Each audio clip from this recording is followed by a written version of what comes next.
Assalamualaikum warahmatullahi wabarakatuh. Bismillahirrahmanirrahim. Hausamin wa darsamin bismillahirrahmanirrahim sam khausabarhudin biwasilati Syekh Muhammad Abdul Ghufran Al-Bandani radhiyallahu an al-Fatihah. A'udzubillahi minasyaitonir rajim. Bismillahirrahmanirrahim. Alhamdulillahirabbil alamin. Malam ini kita diberikan kesehatan lahir maupun batin, diberikan hidayah serta istiqomah untuk doa bersama bagi Indonesia, Asia dan seluruh dunia. Malam ini saya akan membahas tentang ceramahnya Abuya Mama Ghufran Al-Bandani, karena kemarin malam waktu ngaji kitab Samawi di Pondok Pesantren Unik Nusantara Pancasila Malang, saya menangkap ada beberapa poin kalam yang diberikan oleh beliau yang mana ini sangat penting dikupas. Sebelumnya saya akan menceritakan, karena kemarin kita habis siar keliling untuk ijazah Hizib Ghufrani, Sholawat Ghufrani, serta ijazah Thariqah Qadiriyah wa Naksabandiyah. Yang pertama, kita kemarin siar di daerah Kuningan, Jawa Barat.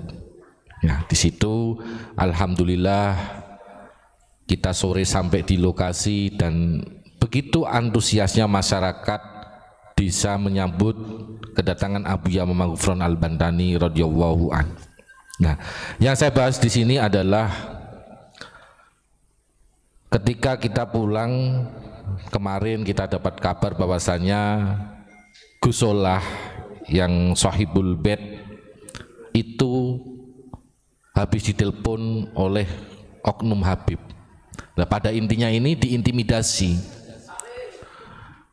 Solah, kamu ikut Ghufran, mohon maaf ini saya menyampaikan ya.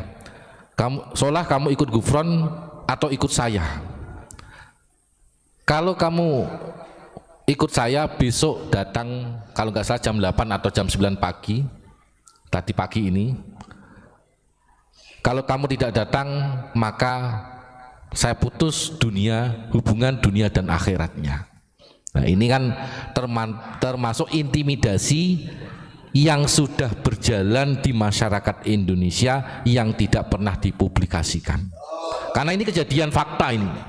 Dan saya tidak takut menyampaikan ini. Karena apa?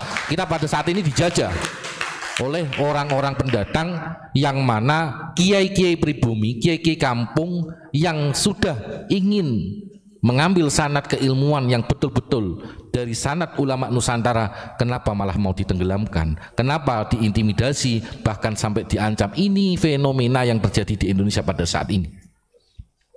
Kiai kampung sekarang harus berani, tidak usah takut, karena ini adalah bumi pertiwi, tanah kelahiran kita sendiri. Kalau ini dibiarkan, pasti mereka akan semakin membabi buta. Sekarang mereka sudah terang-terangan, ya kan? Mereka lewat antek-anteknya untuk mempengaruhi. Kalau secara langsung mereka nggak akan berani. Karena apa? Mereka bukan jiwa pejuang. Yang jelas punya jiwa pejuang adalah Trah Nusantara yang dari dulu sudah berani perang, ya kan? Makanya Abuya Mama Ghufran Al-Bandani sering menyampaikan Indonesia ini adalah ahli perang. Itu betul sudah dari dulu. Kenapa sekarang penjenengan kiai-kiai harus takut? Sekarang kita lawan. Tuh ya, itu sekarang.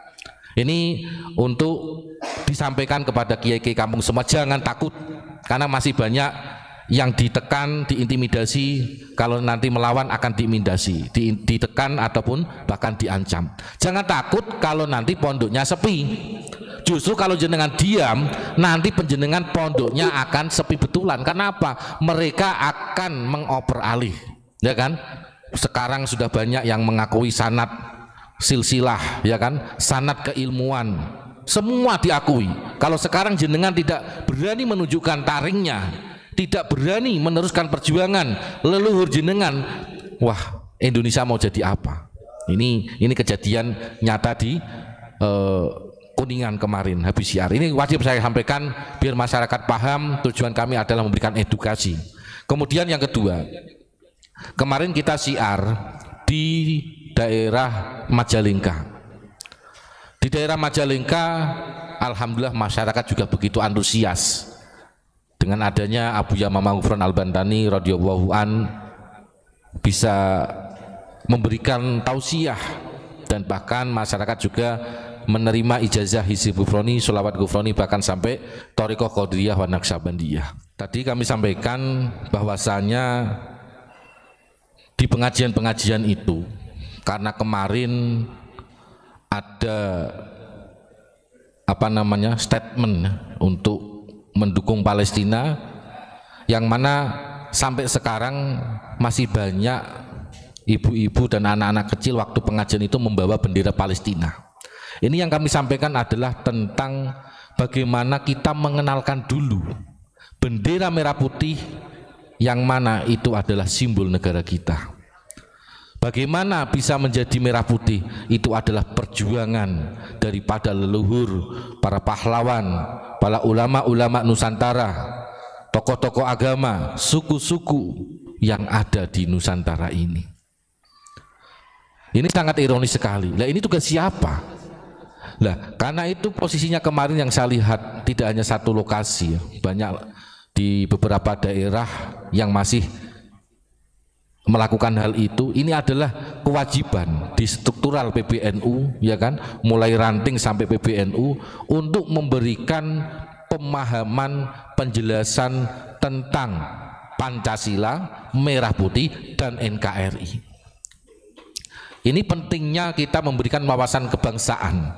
Jangan hanya ngaji kitab kuning, jangan hanya diberikan dalil, tetapi kita harus menancapkan, menanamkan cinta kepada tanah air kita.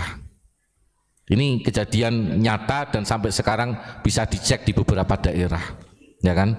Kemudian saya akan membahas kemarin kalam dari Abu Yamamah Ghufran Al-Bantani radhiyallahu an, yang waktu pengajian kitab Samawi kemarin malam ada beberapa poin yang saya tangkap. Ini saya akan sampaikan. Yang pertama adalah NU itu gudangnya ulama.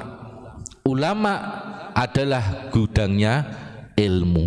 Nah, pada saat ini banyak kiai-kiai yang sibuk menjadi tim sukses, ya kan? Yang sibuk ngurusi partai politik. Mohon maaf, tidak berarti saya melarang untuk tidak berpolitik, tetapi pada saat ini kiai-kiai harus sadar bahwasanya Indonesia pada saat ini diobok-obok. Karena apa? Ada poin kedua yang kemarin ada hubungan yang kami sampaikan tadi, yakni Indonesia pada saat ini lagi dijajah. Dijajah apa? Dijajah agama, ya kan? Dijajah akhlak, dan dijajah termasuk nasab. Karena apa? Kenapa Pondok Unik berani menyampaikan kebenaran tentang isi-isi kitab? Kalau penjenengan punya pondok pesantren, bahkan banyak kitab-kitab kuning yang ada di lemari pipet, tolong pada saat ini kiai-kiai harus lebih banyak mutolaah, membuka kitab-kitab kuning. Karena apa? Di situ harus disampaikan kepada rakyat sesuai dengan isi yang asli. Contohnya tentang kemarin yang disampaikan oleh Ustadz Ubat di kitab Ihya Ulumuddin, salah satunya bahwasanya bahayanya tipu daya Ba'alawi. Nah, kenapa kiai-kiai tidak berani menyampaikan, dan yang menyampaikan kebenaran sesuai dengan isinya kitab Ihya Ulumuddin ini hanya Pondok Unik Nusantara Pancasila Malang? Karena apa? Pondok Unik ini tidak berpartai, tidak berpolitik, dan tidak ada kaitannya pilpres, tapi adalah di sini menjaga marwah Pancasila, NKRI, dan Merah Putih. Karena apa? Abu Yamamah Ghufran Al-Bantani radhiyallahu an, beliau selalu mengajarkan kepada kita tentang wawasan kebangsaan, mengajarkan tentang sejarah perjuangan para pahlawan, para alim ulama, termasuk suku-suku dan lintas agama. Karena Indonesia merdeka bukan hadiah, tetapi hasil tumpah darah. Indonesia pada saat ini sedang diacak-acak. Kalau jenengan mempelajari, ibarat pada saat ini adalah proxy war. Jadi perang opini, perang media sosial pada saat ini. Kita tidak sadar bahwasanya Indonesia bisa musnah dengan kelengahan kita. Karena apa? Bahayanya media sosial pada saat ini mempengaruhi masyarakat Indonesia, yang mana banyak oknum-oknum yang tidak bertanggung jawab ingin menghancurkan Indonesia. Contohnya apa?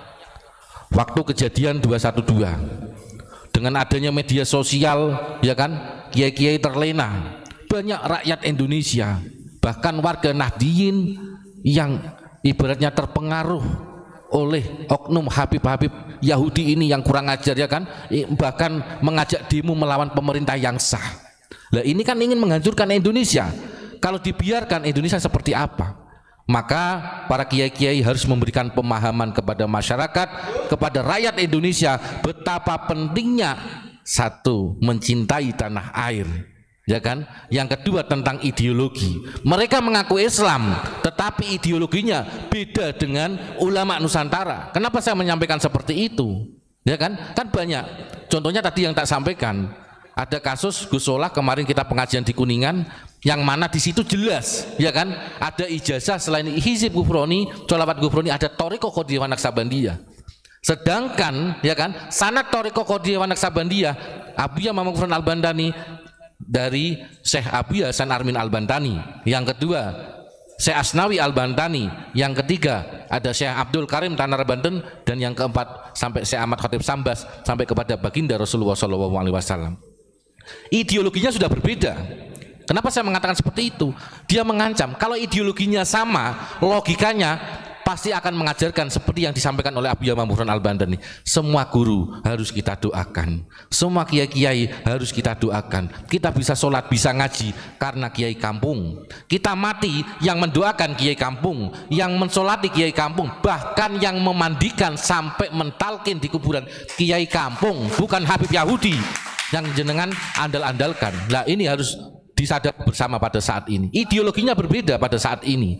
Bajunya sama, ya kan, sholatnya menghadap kiblatnya sama, bahkan, ya kan, Quran hadisnya juga sama. Inilah yang disampaikan ulama-ulama tempo dulu. Ulama-ulama khos sudah menyampaikan bahwasanya yang paling berat nanti kita melawan dengan sesama saudara, ya kan, musuhnya pakaiannya sama, ya kan, songkoknya sama, Quran hadisnya sama. Nah, yang membedakan apa? Ideologinya sama.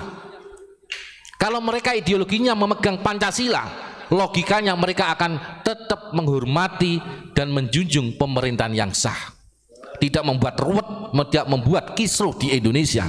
Itu, ya kan? Nah, kemudian saya akan menyampaikan di sini ada juga KPKNU, karena beliau kemarin punya konsep yang sangat luar biasa. Ini termasuk grand konsep. Kalau dilaksanakan, insya Allah NU akan bersih, NU akan amanah, mulai dari bawah sampai ke atas. Lah, KPKNU, apa yang dimaksud oleh Abuya Muhammad Al-Bantani KPKNU? Di sini ada sistem yang seperti halnya Komisi Pemberantasan Korupsi, tetapi sifatnya independen. Tujuannya apa? Untuk mengawasi, ya kan, para kiai-kiai atau yang ada di struktural PBNU, mulai ranting sampai kepada PBNU. Tujuannya apa? Karena di situ banyak perputaran uang besar yang sangat luar biasa yang tidak disentuh. Contohnya, mohon maaf, ketika tahun-tahun politik seperti ini, ya kan, yang punya pondok pesantren apalagi yang menjabat di struktural, pasti banyak tawaran yang nilainya tidak hanya sedikit, sampai miliaran. Saya yakin hal itu. Nah, ini panen, ya kan. Nah, sedangkan kalau ulama harusnya merangkul semua. Monggo kalau mau berpartai, mau berpolitik, tapi yang penting rukun, damai, cinta, kasih sayang. Tapi pada saat ini bahkan banyak di struktural PBNU yang kemarin sebelum dinonaktifkan aktif menjadi tim sukses, bahkan menyalonkan di partai politik, ya kan. Nah, ini berarti apa?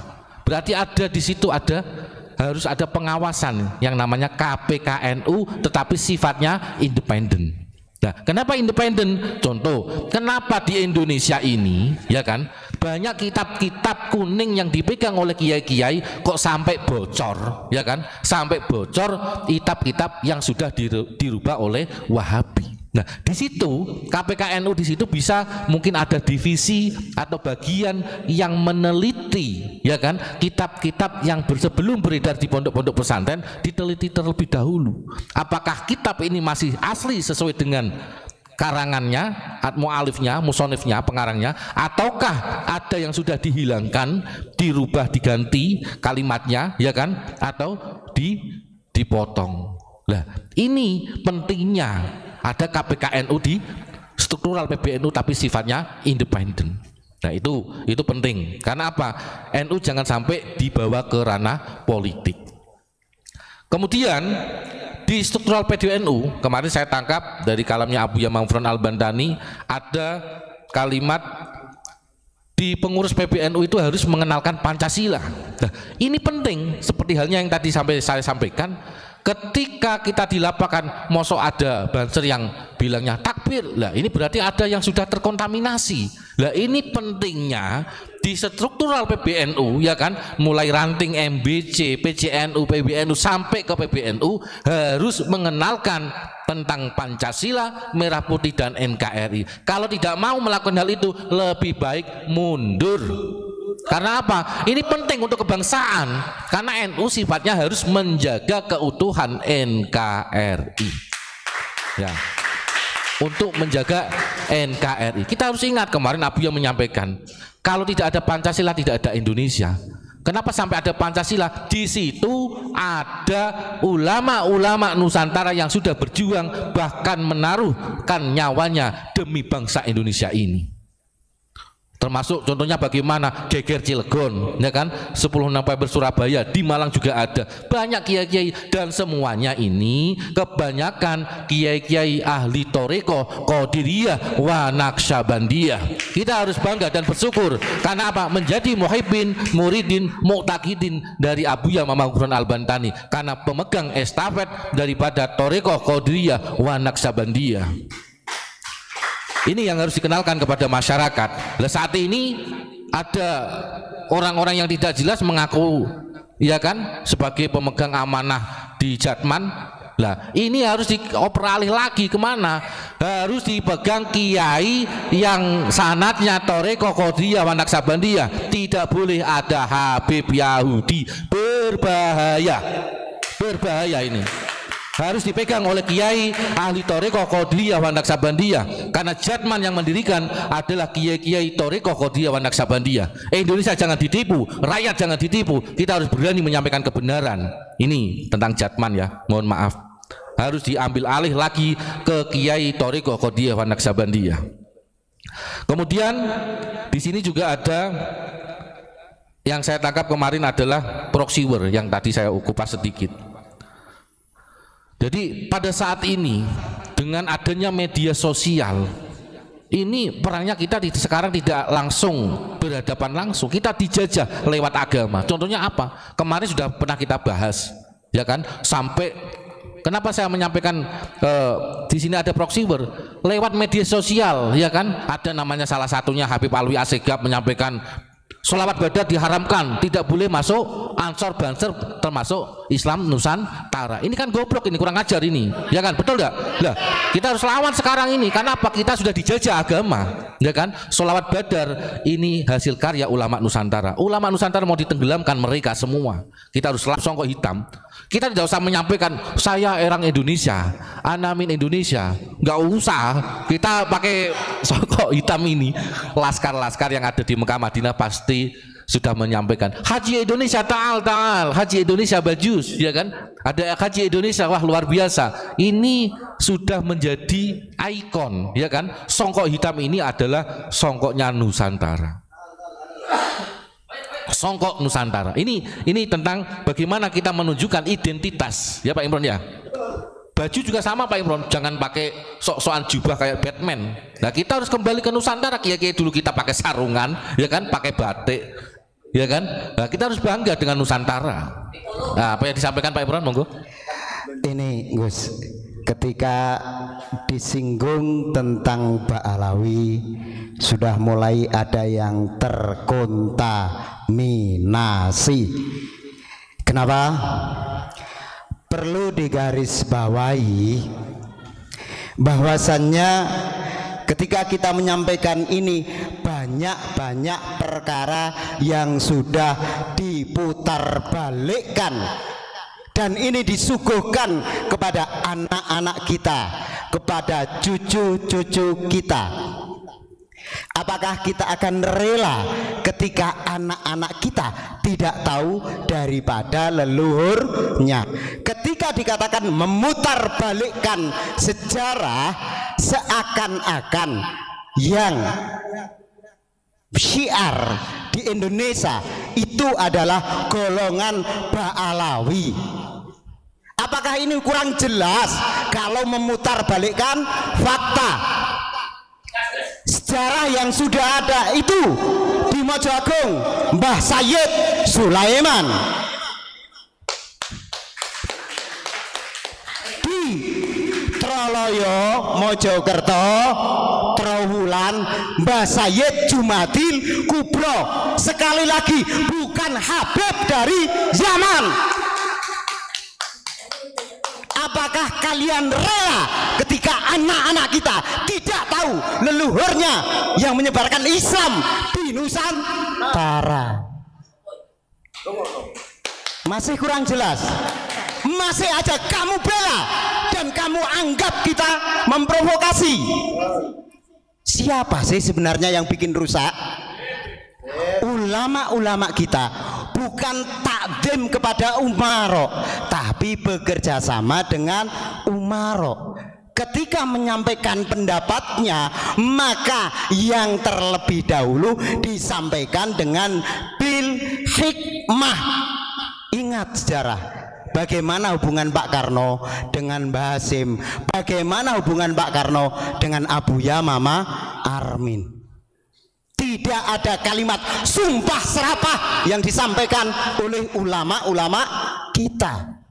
Nggak ada ulama-ulama kita mengatakan pemerintah togut kuasai istana negara. Nggak ada ulama-ulama kita. Santun.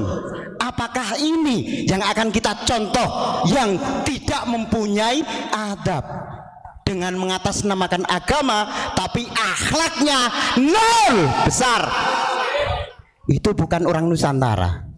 Sekali lagi saya tekankan, kita tidak memprovokasi, tapi kita sayang ketika anak cucu kita tidak kenal dengan para leluhurnya, tidak kenal dengan sejarah yang ada di Indonesia. Kalau ingin tahu kemerdekaan, itu pelajari BPUPKI. Ada enggak tokoh dari sana yang dari Yaman? Kenali itu. Makanya kenapa kita terus berteriak pembelokan sejarah. Kenapa orang Nusantara kok malah mengamini? Dan pada saat ini jangan buta mata kita, buta hati kita. Ulama dan ulama diadu domba. Siapa pelakunya?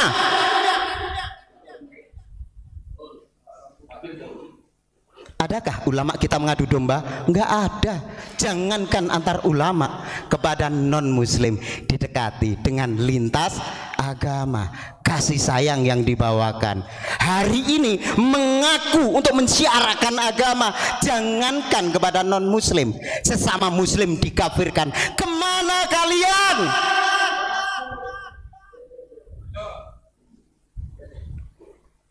Tulis di kolom chat kami. Yuk lanjutkan Gus Ilyas.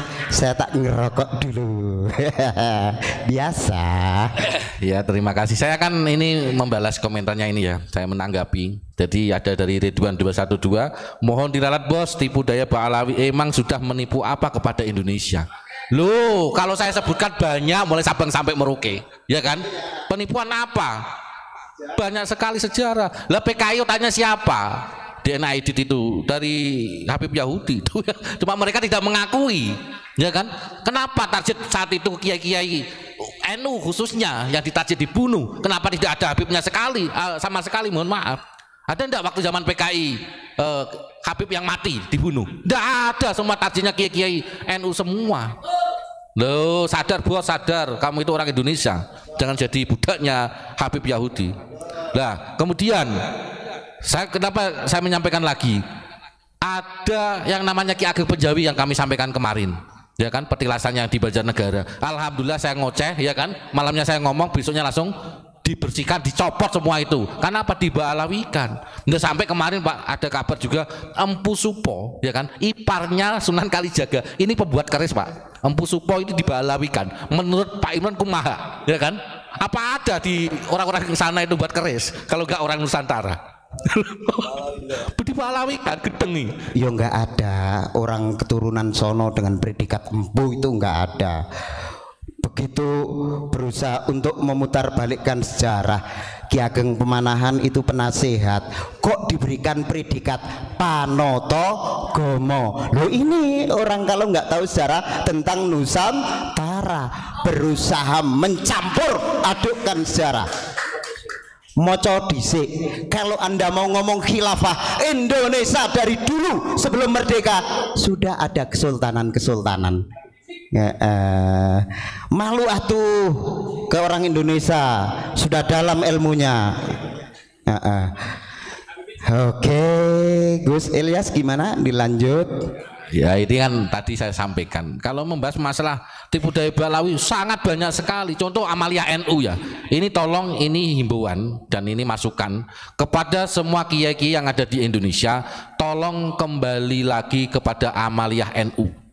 Sekarang banyak mereka juga menipu dengan apa? Ganti kegiatan Rotipul Atos, Rotipul Haddad, Simtud Duror. Itu kan ada videonya Pak Lutfi bin Yahya. Dia mendoktrin, ya kan, untuk menyampaikan semua masyarakat Indonesia bahwasanya Indonesia bisa Islam karena Thariqah Alawiyin. Ini goblok ini namanya, ya kan? Yang berjuang, yang mengislamkan itu Wali Songo. Kalau kita ambil zaman Wali Songo, lah mereka kapan datang ke sini, ya kan? Kok bisanya mendoktrin? Ini kalau nggak orang-orang Yahudi bahaya ini, kalau nggak harus disampaikan ini, ya kan? Ini bahaya penyesatan jelas. Mereka memang sudah menyebarkan sampai ke pelosok-pelosok desa untuk mendoktrin. Nah, kalau ini kita biarkan, anak cucu kita sudah tidak kenal dengan orang tuanya sendiri, mbahnya nggak kenal, buyutnya nggak kenal, canggahnya nggak kenal. Nah, makanya harus sekarang kita berantas semua bahwasanya yang mengajarkan atau menyebarkan Islam di sini bukan Ba'alawi, karena sudah banyak, ya kan? Termasuk kemarin Soleh Al-Jufri itu juga menyampaikan katanya dari Ba'alawi semua, termasuk Sunan Ampel dari Yaman, ya kan? Kenapa mereka berani menyampaikan itu? Karena mereka sudah membaca, memetakan setiap makam-makam yang ada di Nusantara ini sudah dirubah, diganti Ba'alawi. Itu untuk menguatkan ke mereka. Sekarang kita lawan, ya Pak Imron ya. Nah, sekarang kita lawan. Mungkin sementara itu dulu. Ya, terima kasih. Wabillahi taufiq wal hidayah. Wassalamualaikum warahmatullahi wabarakatuh. Keberkatan.